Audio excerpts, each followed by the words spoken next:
আসসালামু আলাইকুম সম্মানিত শায়েখ, আমি বাংলাদেশ থেকে বলছিলাম। আসসালাম রহমতুল্লাহ। জি বলেন। শায়েখ, আমাদের সমাজে আজকাল একটু বেশি দেখা যায় যে ছেলে মেয়েরা গোপনে বিয়ে করে অথবা পালিয়ে বিয়ে করে। তো এরা যারা এগুলা কাজ করে, এদের কি মানে দুনিয়াতে মাফ পাওয়ার উপায় আছে? মানে থাকলে সেটা কিভাবে তারা তওবা করে, কিভাবে কি করলে মানে গুনাহ থেকে মুক্তি হয়ে মৃত্যুবরণ করতে পারবে? এটাই প্রশ্ন। যতক্ষণ মারা যায়নি যে কোনো গুনাহ করে আল্লাহর কাছে যদি তওবা করে আল্লাহ মাফ করবে। শুধু মানুষের হক যদি নষ্ট হয়ে থাকে তার কাছ থেকে ক্ষমা নিতে হবে, আর তাকে পরিশোধ করার হলে পরিশোধ করতে পেমেন্ট করতে হবে। যেমন টাকা পয়সা কারো কাছে ধার নিয়েছে, বেইমানি করেছে, হ্যাঁ, কারো কাছে ঘুষ খেয়েছে, তাহলে তাকে ফিরিয়ে দেবে, চেনা যদি থাকে। বাকি কথা হলো যে কেউ পালিয়ে বিয়ে করেছে, হারাম কাজ করেছে, আল্লাহর হক নষ্ট করেছে, যদিও সেখানে ওলি বাবারও হক নষ্ট করেছে, কিন্তু বাবা হয়তো মাফ করে দেবে। আল্লাহ রাব্বুল্লাহর কাছে ক্ষমা চাওয়া, আল্লাহ তোমাকে মাফ করে দাও, আমি জানতাম না, অথবা জেনে শুনে আমি কুপ্রবৃত্তির অনুসারে মনের পূজা করতে গিয়ে, শয়তানের গোলামি করতে গিয়ে এর গুনাহ করেছে, আল্লাহ তুমি মাফ করে দাও। এর চাইতে বড় গুনাহ শিরকের গুনাহ। সেই ক্ষেত্রে বড় বড় মুশরিকরা, হ্যাঁ, বরং রাসূলুল্লাহ সাল্লাল্লাহু আলাইহি ওয়াসাল্লাম সাহাবায়ে কেরামদের বিরুদ্ধে যারা লড়াই করেছে, তারা যখনই কালেমা পড়েছে অন্তর থেকে বিশ্বাস করে, আল্লাহ তাদেরকে মাফ করে দিয়েছে। কুল লিল্লাযিনা কাফারু ইন ইয়ানতাহু ইউগফার লাহুম মা কাদ সালাফ।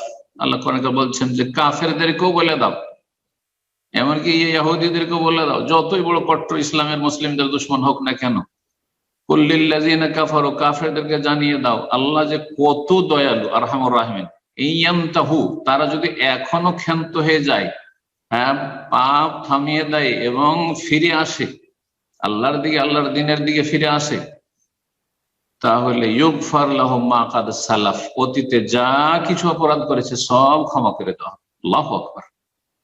এর চাইতে বড় রহমতের আয়াত আর কি হইতে পারে? জি, অনেক মুফাসসিরগণ বলেছেন যে কাফেরকে আল্লাহ ডাক দিচ্ছেন। জি,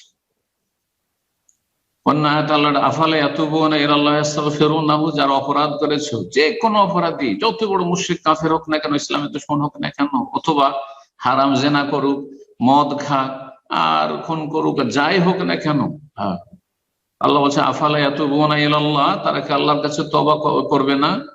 এখনো সময় আছে, তওবা করো। ওয়াস্তাগফিরু, আল্লাহর কাছে ক্ষমা চাইবে না। আল্লাহু হুয়াল গফুরুর রহিম, আল্লাহ গফুরুর রহিম, আল্লাহ বড় মার্জনাকারী। সুতরাং লা তাকনাতু মির রাহমাতিল্লাহ, আল্লাহ করে বলছে আল্লাহর রহমতে নিরাশ হয়ে না। তবে কাজটি নোংরামি হয়েছে, অশ্লীল কাজ হয়েছে, অশ্লীলতা হয়েছে, জেনা ব্যভিচার হয়েছে, যদি বড় জেনা নাও হয়ে থাকে, এমনি শুধু তার সাথে প্রেম আলাপ হয়েছে, তারপরে পালিয়ে গিয়ে বিয়ে করেছে, তবু হারাম কাজ হয়েছে।